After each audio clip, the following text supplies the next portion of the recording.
Thank you once again for meeting with us today, and for you've given us a tour of the Dream Center, and thank you for sharing all that with us. We've heard, and most people have heard, a lot of your story, and a lot of your story was negative, and you just dealt with so much difficulty in your life. But we also want to focus on a little bit of your life before some of these really horrific things happened to you, and kind of share maybe the side of your story that people don't normally hear. Okay. So, my life, so before the trauma or after the trauma? Or maybe both. How was your upbringing? So my upbringing was around Warren just my whole life. Oh, Pretty okay. much, because he was in Sandy, Utah. And so a lot of people down here will tell their stories, and they're like, when the Jeffs came, it kind of blew it apart. Right. But that's not my story. My story is more, he was my principal. I went to 6th grade. My first grade teacher was his first wife. So my family was a really big believer in Warren Jeffs my whole life. So I think back on like camping, there was good memories, but like most of my good memories, I was entangled with trauma. So I'm still dealing, like trying to find that positive side to it.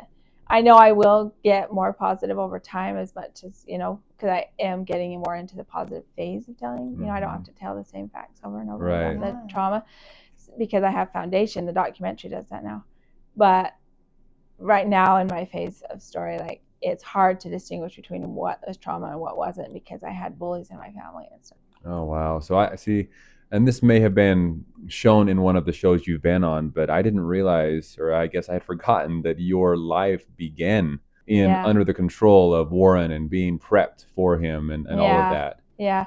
My family dynamic, it talks a little bit about like how I had a horrific experience at 8 years old. That was when the baptism age is. So I don't know exactly, because like it's blurred in my mind. I know I was around 8, because every time it was brought up later in my life, the bullies in my family were like, you're 8, you're 8, you're 8. So I think I was actually targeted because I got baptized.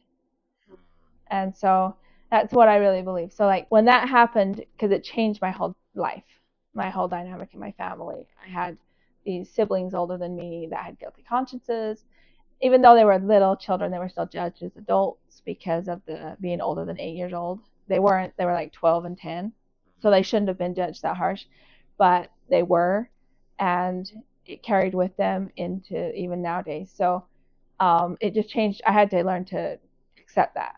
They weren't going to change, because they didn't know how to change, So they weren't given tools like therapy and things that and I can say that both of them have left the church now, but they still won't talk to me. And I don't know if we'll ever get there because of the trauma factors. And also my mother was she wasn't really mean to me, but she always treated me like she was sad. Like behind her feelings, behind it was sad, because it was neglect, because she already knew about the experience before I was involved in it. So they had already got there talking to my older siblings, and they brought me in probably to take the blame. So that's how I see it now. At the time, I didn't understand it. I just tattled. And then it was put on me because Mother didn't want to take the blame, because she would have lost us all in the church. So yeah, it was very horrific. My whole life, I had my mother, who was kind of just disassociate every time it had to do with me. And then I had these 2 bullies that were just like, it was you, it was you, it was you. They didn't want me to know the rest of the story. Wow. So how many kids were in your family growing up? Like, Father had 14 children, and that's not a big family in polygamy. Right. But I was number 11. One of the things also was, because I was so scared, I was always getting blamed for things, I didn't want to cross the line. So that's how it segues into like Warren Jeffs. It's because a lot of people the bullies would say, look, she's trying to be so good that she wants to marry Warren Jeffs. And I didn't know how to get out of that. I didn't know how to express myself. I didn't know how to tell anybody that's not really the case. I just don't dare do anything wrong, because I'm going to get kicked out of the church. But they're over there flirting with people and the dating and, all these other things. And I didn't ever try it, because I was too scared. They were older than me. They, controlled the narrative. And with so much blame being put on you at a young age too, you must have been terrified. I was terrified. Being blamed for so many things, to then do anything wrong, who knows what would happen. So that I can understand where Yeah. you're coming from. Yeah. And so a lot of people who knew me as a child would think, well, maybe their narrative was true. But honestly, and my sister, married Warren before me. So I knew a lot about his family before that time ever even came in my life. I was terrified of marrying Warren because of my heritage. So like my mother's side, the Keats joined when my mother was 4. So she was basically raised in the church, but they were converts. And then my grandparents on my father's side were kicked out of the church when I was 13 years old. Wow. So there was a break in the chain. Mm-hmm. So like, I know that wasn't a common factor, talked about really commonly, but I knew enough about Warren Jeff's family that it factored in. Like, they wouldn't say it was a lot of more brainwashing if you have 7 generations in the church. They would say you were more educated, you were more, but it basically was more brainwashing. Yeah, exactly. Deeper into it, right? So yeah, so for me, I was terrified of going to that family. I actually mentioned it to one of my friends. I told him how a little bit, because I had a friend that was Meryl Jessup's daughter. And I told her one time, I'm like, I'm terrified. And she's like, well, that would be such an honor. And then I thought about it after, and I'm like, oh, that she would say that because she didn't have that problem. Right. And we both actually did marry Warren later. So. Wow. Yeah. Did Warren end up picking a lot of the young girls that had been in the school underneath him? As principal? I think that, like, my understanding of it is there was quite a bit of people with 7 generations. That was a really common one. Or similar, like several generations. And if he did pick somebody who wasn't, it was usually somebody he knew pretty well. So like for me and my sister, we didn't have that, but like, I think he knew us pretty well. Mm-hmm. So that's kind of how I always saw it. Was like, and then when I was 14, I went and stayed at Rieland's house with my sister for a week. My mother organized it all and told me I was going over there to stay. And I went over there and it was fine. It's just the family said whenever I would walk up and shake Rieland's hand and Warren's hand after the meal, then a lot of the wives, when I married Warren, they're like, yeah, we knew since you were 14 you were coming in our family because of the way they treated you. Oof. Yeah. Wow. Yeah. So the thing that you were afraid of most ended up coming about. And I don't know all the reasons why, but there were factors. There were factors probably on both sides, because he probably heard about the stories that I was so righteous, but he didn't understand that I didn't dare cross the line, So probably on both sides it factored into it, but I was terrified the whole time. Yeah. And I had a schoolmate who was a cook who left the church when she was 14. And in a media interview, she said she was afraid that she was being groomed to marry Warren. And my family, my bullies, laughed at her and said she was never going to. She should have just stayed it out. And so in my mind, I made a commitment that I needed to at least find out if I was just being scared for no reason. Mm-hmm. But it wasn't for no reason. So, yeah. Wow. Well, obviously, like you said, we've heard so much of the trauma of being married to Warren, so we won't make you relive that. But I will say, after all that coming out from the other side, and we have some people that I'm sure, and I'm curious as well, what were some of the things that led to you being able to heal and the positive things that have been able to happen? Obviously, you're making huge positive impacts on so many people now, which is just so amazing. But what kind of journey was it for you to be able to get to that place to help the other people the way you do? So after I went to Tennessee, I actually loved it in Tennessee. They really helped me a lot. I did have PTSD more at that time frame in my life. Right now, it's been like 6 years since I've even been in the hospital for PTSD. Oh, wow. So So in Tennessee, they did a really big service to just stay at it with me and just help me. And I do have friends still there, and my number is still a Tennessee number because I'm like, I don't want to lose my friends in Tennessee because they've played such a big role in my healing. Yeah. So why Tennessee, I guess? What took you there, and what was the Tennessee experience? So when I first escaped, I was in survival mode because they were hunting me. My mother was actually told to tell people that she had custody of me. And it wasn't true. And my adoptive mom asked her for the paperwork because I was saying it wasn't true. And they didn't have the paperwork done. So they figured that out. So then she's like, she's 26. she's gone. And so it was actually holding out help. That it was holding out help and Children Refuge that were helping me at the time when I found the family in Tennessee. I think it was Holding Out Help wanted me to go to Boston or something. And then Children Refuge found the family in Tennessee. And I chose that family because of the weather. It wasn't. Makes sense. Makes sense. Yeah, it was warm, warm or something. So anyway, so I ended up in Tennessee, and I ended up in some domestic violence shelters. I actually called ahead of time and said, "Will you take me on the first case, not on a second case? Like, even if it's been 6 months, will you still take me on this national story, because I might need that support." And I ended up going to a domestic violence shelter, not because of the family, really. It was more about they couldn't handle me because I was having PTSD episodes, and they weren't prepared for that. They didn't know a lot about medical. So I ended up in domestic violence shelters where I was going through psychosis and stuff. So like they put me in a room that had another room next to it, and they had a divider in the middle. And then outside the room was a children's room, and they left the other room empty.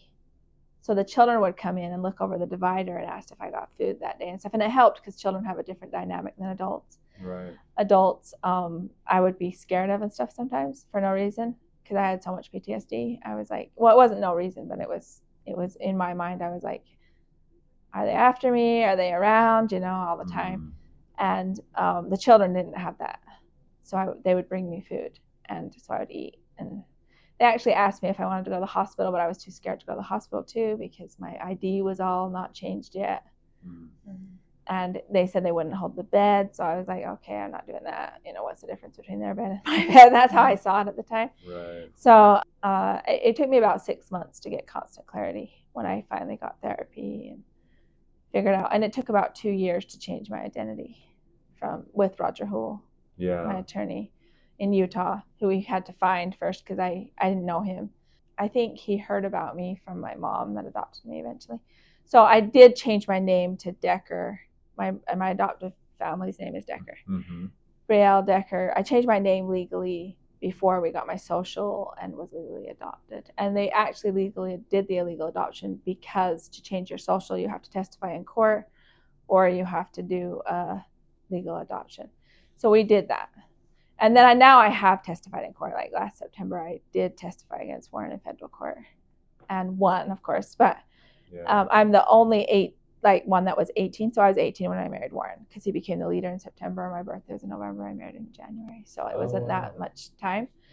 I wasn't 12 at the time he became the leader.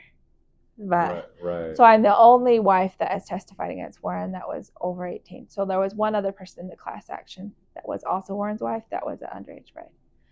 Okay. So it was a 7-year filed case, and we got our time to talk about it. So good. And it finalized about a month ago. I was awarded personally. Me and my husband were awarded $20 million. We don't know if we'll see it, but wow. Yeah. I sure hope you do. Yeah, well, or at least some of it. Except for it would affect like the other people in the FLDS that are still donating to Warren. It would be the community that would end up That's paying for why it I'm because he doesn't not have real the money, hyped right? about it. I do think the credibility is good though, and that's the part I've already done. Yeah, the credibility is huge to be able to know that, when I tell my story, people, even out in the world, they have a more respect if it's something that the courts have already gone through. Yeah. No, and that's good. That's nice that you've been able to come out and testify against him now publicly like that. Yeah. And I think it was really needed because at the time when his case went through, I was still trapped in there. So there was no way for me to testify against him at the time when he was put in prison for life. And also I think my documentary that came out in January will be a staple for a lot of people for a while, because a lot of people question if it was Warren at all. They're like, was it Lyle or was it Sam Bateman or some other person who is in the middle, a bishop or something like that, who actually fulfilled the request, They don't all understand that a lot of this abuse actually came from Warren, because they're like, Warren was so nice. His trainings were so positive, but he didn't live that way. And if you don't have direct experiences with Warren all the time, sometimes you won't recognize that.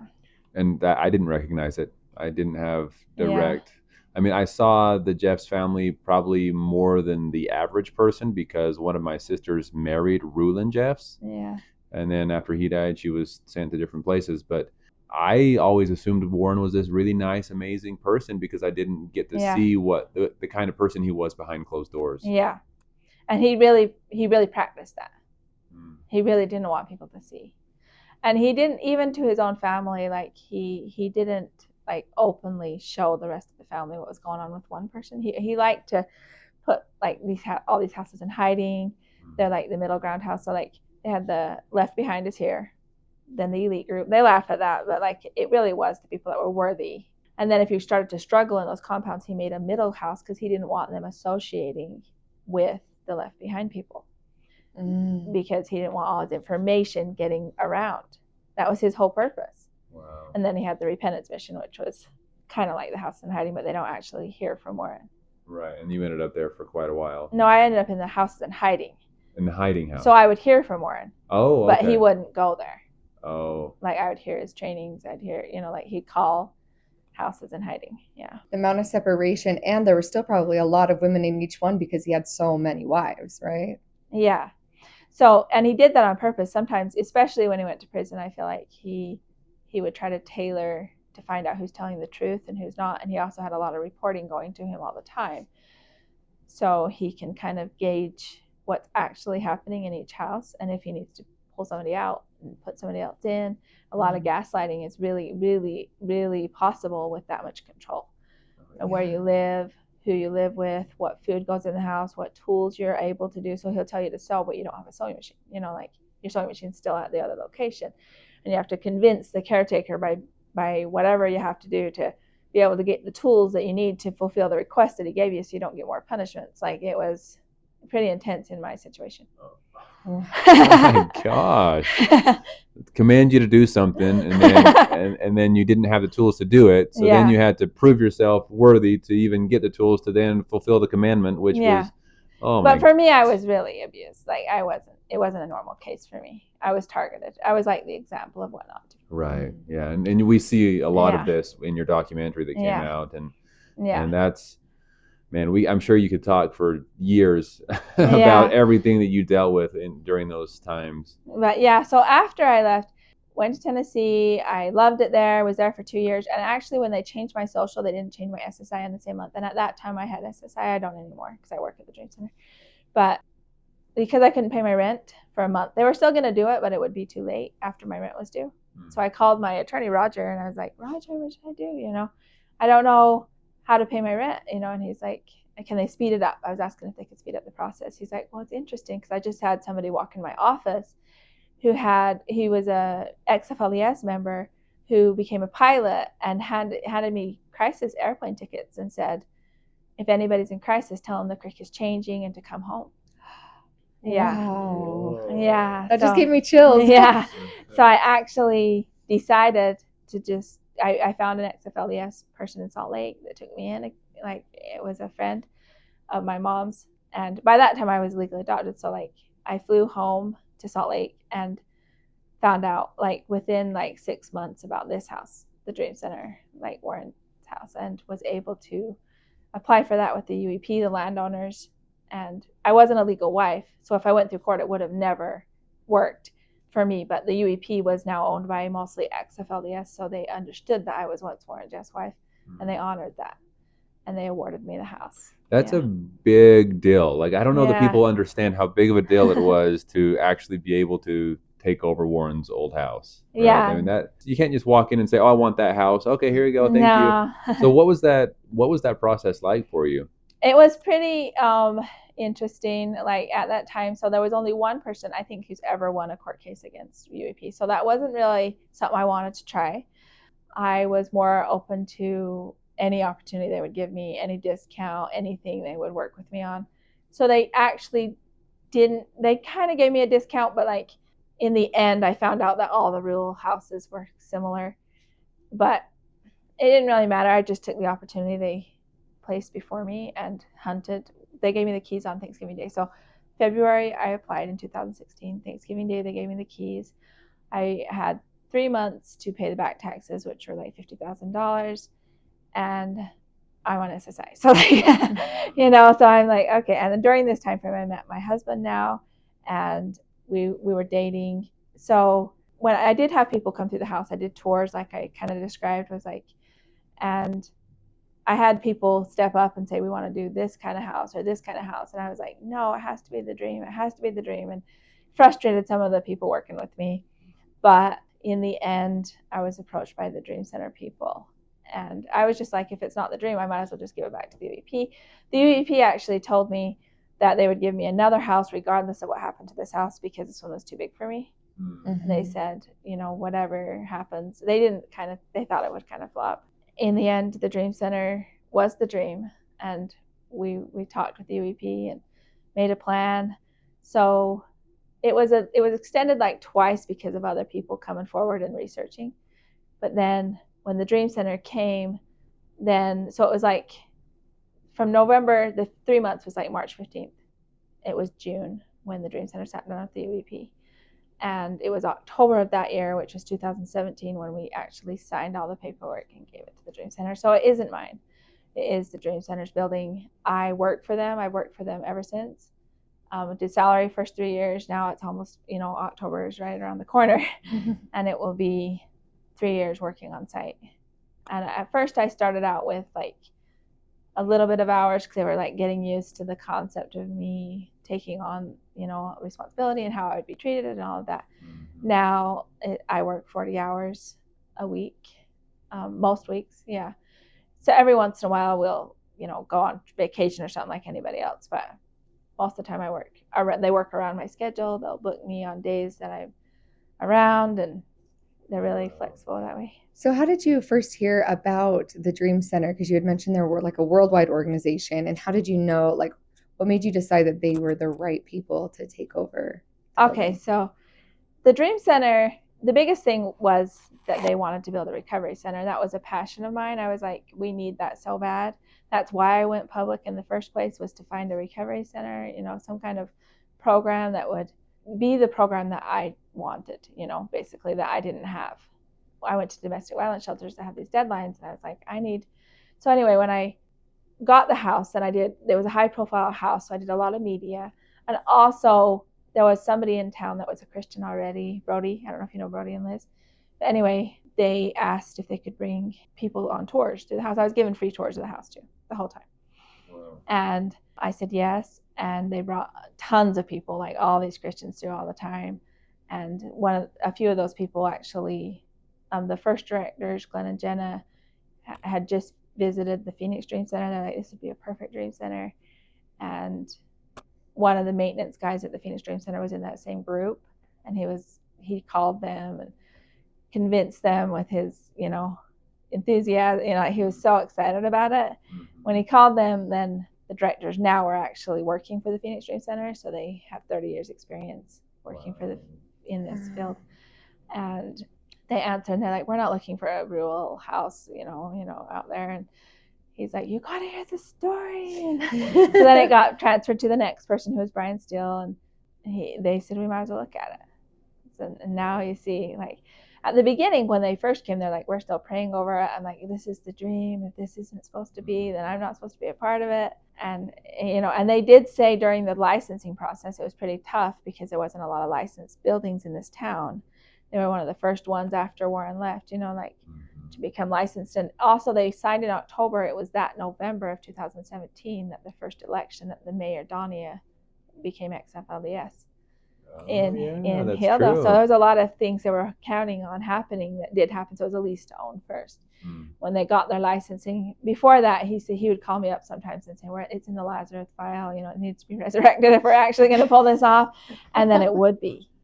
So, like, I don't know all the details behind all of their experiences between when they first signed that lease to own and when it got licensed, but they said they saw miracles in that process too. And how fitting that you kept saying, no, this needs to be the dream, and it ended up being the Dream Center. Yeah. That must have been a sign, right? Yeah, it was. Yeah, there was a lot of things. So, and then when I was working, so when I first was looking for a business plan here, we thought of one of the buildings being a daycare. We checked into it and all of that. So daycare is really goes alongside with the Dream Center a lot, because the single moms, they come out of the church and then they have this big catch-22 with like getting their own job and having to pay for daycare because all the houses aren't finished in this area, and they have to like, they want the government to pay, but the government won't pay if the daycare isn't certified. So then they end up spending all their money on daycare, and it's just kind of a big catch-22. So that's something we're still praying over. It's been several years. We've tried a lot of things, and for a long time I actually did in-home daycare for a while. I did it for like 2 years. It never crashed, but I gave it to somebody else in town. They did it for a year, and now that one has stopped too, because it becomes like a charity when the houses aren't completely finished. Right. So spending like, I was working at the Dream Center the whole time too, in the evenings, and doing daycare in the morning. Like it was just a lot. Yeah, too much. So I feel like we still need that though. We do have a daycare in Centennial that is only like a year old, but it's pretty good. Oh, and this is Centennial Park over the hill. Yeah. And is that run by Centennial Park people, or is there a reason it's over there? Yeah, but there's also a lot of kids around here, so they just even updated their building, like got a bigger building because of the demand for how many kids are in this area too. Even when they leave the church, they still have all their kids, that they got to figure out, what to do. So yeah, that's another thing that the Dream Center really wants, is to figure out more daycare for this area. Yeah.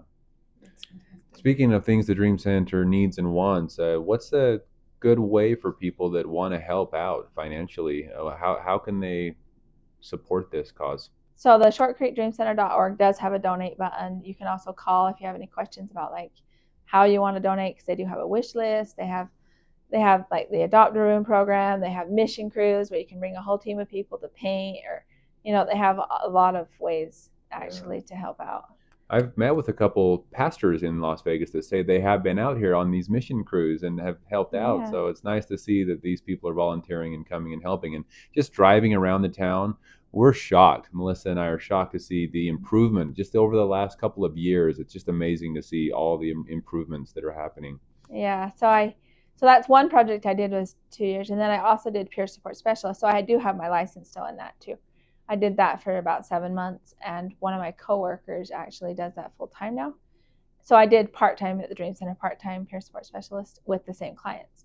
Okay. And I had 2 bosses. So now we just kind of switch roles. She does that full-time, and I do Dream Center full-time.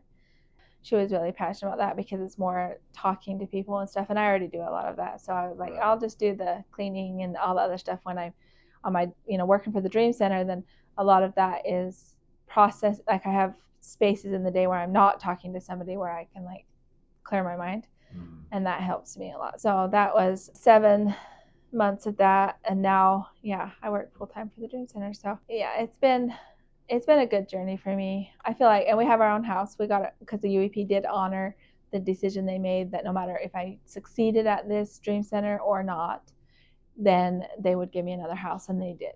Another house to actually live in. So my husband and I have a house in Colorado City where it's a fix-up too. We are working on it all the time, and we've had mission crews there a lot. We have a lot of weeds right now we feel bad about, but they grow so fast. True. But we just and as far as like children and stuff, a lot of people ask me about that. We've never been successful yet. We've had 3 miscarriages. We're still working on it. We figured out some of it was the doctors, and we got more quotes, and and so we have a plan, but we aren't sure how that's going to go yet. I'm 37, so we'll see. Yeah. But with the trauma, that factored into it. I can only imagine how that would affect every aspect, not just emotionally. Yeah. So. And then so we have renters at our house, because it's not a huge house. They wouldn't give us a huge house, that wouldn't have been what we needed anyway. So it's about 4 rooms. Nice. And so you rent some of those rooms out. Yeah. Good. Well, it's been quite the journey for you. And so how do you feel now? And after everything you've been through, and you've been now working with this Dream Center, you've been living the dream, helping out so many people. What's your state of mind now after all these years? I feel like finally I'm organized. I feel like I'm planning ahead. I'm getting to some of the trips that we talked about for years and we never did, because I'm planning ahead. And also, like, you know, I'm gonna go do EMDR, but because that's really important to me. But I never could do it before because I was always so busy in the next project. That now with my organization, with like working just for the Dream Center, not having two bosses, not trying to run my own company at the same time, you know, like I have a lot more organization. I feel like I'm ready for EMDR now. I have a therapist. I'm just waiting for my appointment. So like I've had a therapist this whole time. I just haven't done EMDR because of my being so frazzled with daily life. You can't do that at the same time. Yeah. I mean, you're not supposed to. And then I do a lot of public speaking. I have this ever since the Dream Center. Are you allowed to share about your book? Oh yeah, that's what I was trying to remember. Yeah, my book is almost done. We've had an excerpt before in the past put on Amazon, and we actually took it off because it wasn't that good. And so if you see that, don't be confused. But my book is going, it's not out yet, but like it's done. We're in the editing phase. It will be like 3 months before that's probably done with beta readers. And then we're going into printing. So I'm excited about that. Look for that. Yeah, I'm excited too. So what's can you share the title of the book? I can't share the title until they launch. I was asking too much. You want it to be a bestseller. And when you launch it, a big part of it is the title. Unfortunately, I can't. That's just fine. But we'll look for it. We'll look for it, and maybe once it's out or something, we can talk more about it. And they also have a musical in the works. Really? Yeah, it's far from where it needs to be, but wow, it's been in the works for about 5 years. What would what would a musical look like? It has a more creative license, and it's more about polygamy, I think. Okay. Yeah. Well, we will definitely stay in touch because we want all the tea on it as soon as we're allowed to have it. And some of those projects can crash in the middle. Like the documentary, we had a lot of things, but it still came out. So like that's the biggest thing is you wanted to work through those things, but sometimes it's not possible.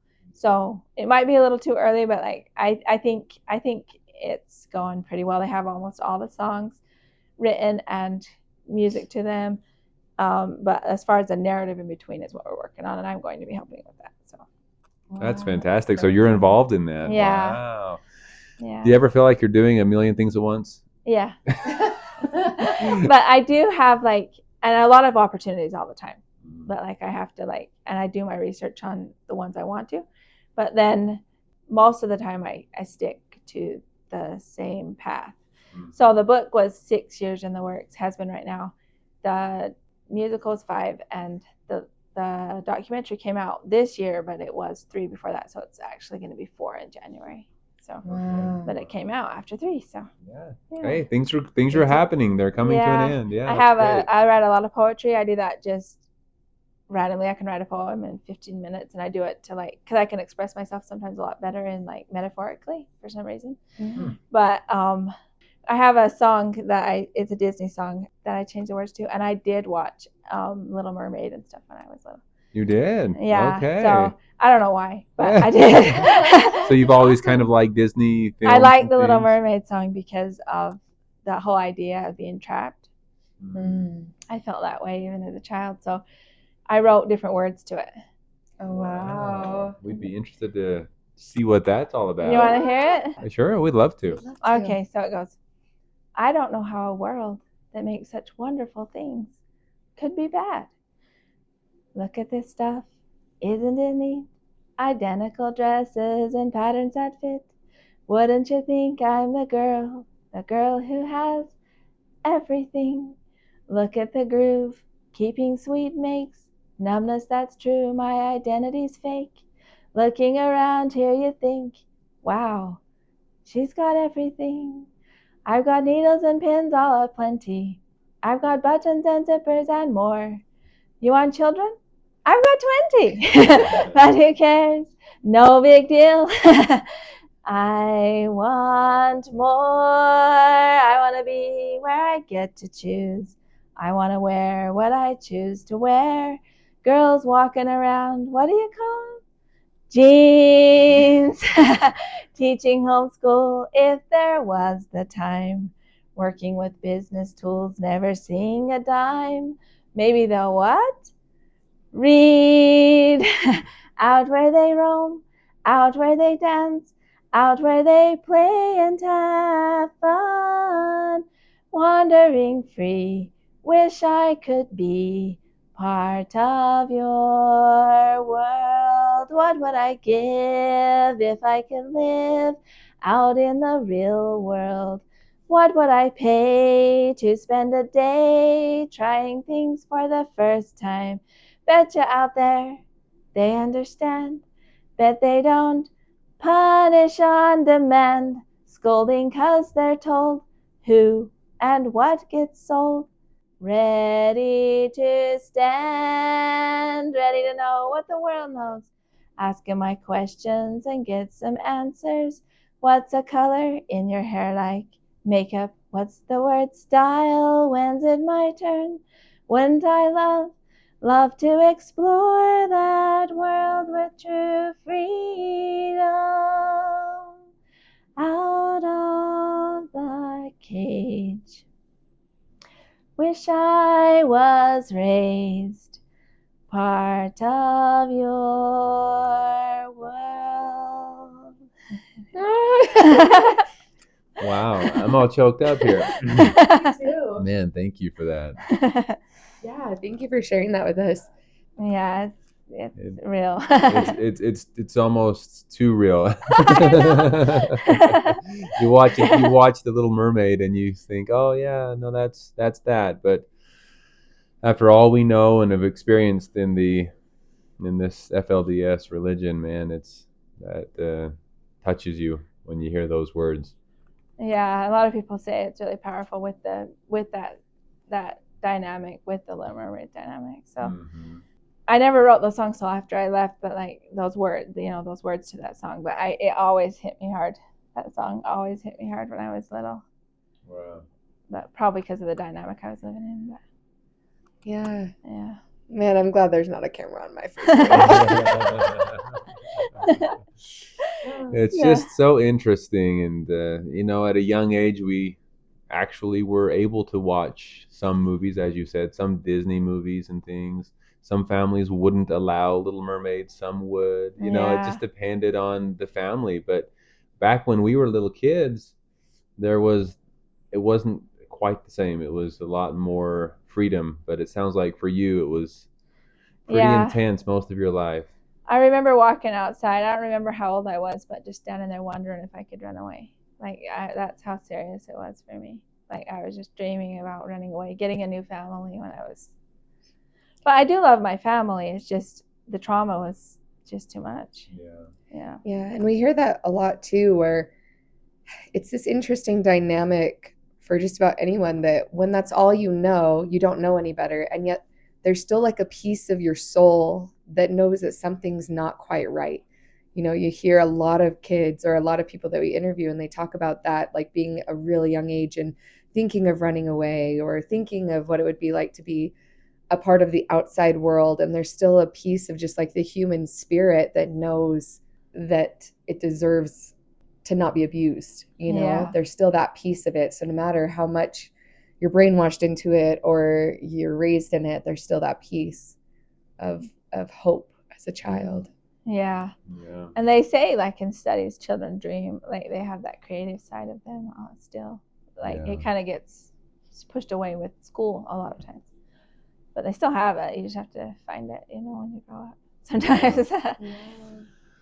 Well, Briell, thank you so much for being here, for taking time out of your day and being here with us and sharing a little bit of your story. I feel like we've heard for the first time some of your experiences, and that's been so wonderful. So thank you. Yeah, sure. I don't always talk about that, so the peer support, the daycare, like I do sometimes on my Facebook posts, but like most of the time in my interviews, it just gets to the Dream Center, and then that's all the time we have. So I'm like, okay, there's a lot more. The book, the musical, like all these other.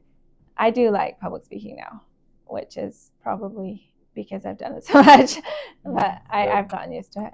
Good. Well, I'm glad that you're able to do that. Public speaking is one of those things that a lot of people are afraid of. So congratulations to even be able to do that. Yeah. That's amazing. Yeah, I've at first when I would do it, I would critique myself. After was the hardest part for me. For 2 weeks, I would just be like, "Oh, did I do it right? Did I say everything I should? Like, did they understand?" But now every once in a while it'll be like an hour or something, but it's not the same as it was, because I kind of watch my audience and try to say, I do that naturally sometimes. I've learned cues and stuff that help me know that they're understanding and stuff like that. So I don't critique myself so much later, because I'm like not worried about it anymore. Well, before we let you go, if there's somebody out there, and we kind of do this at a lot at the end of our videos, if someone was out there watching today from the FLDS and is seeing this, what would you want to say to them if you felt like they were going to listen? I would say that there's hope. There is hope. You might have to fight for your hope, but like even all Americans, most of them have to fight for their hope, unfortunately. Like, we have a foundation, which is a huge thing to be able to have freedom and hope, but most of us have to fight for what we actually want. I love that. Great. Yeah. And that's something that I would say too. You feel hopeless sometimes. Yeah. So I love that there is hope. There is more to life than what you are being told. Yeah. Wonderful. Yeah. Well, thank you so much again, and it was so nice to meet you in person. Well, thanks for this. Thank you, Briell. I really appreciate you guys. Of course.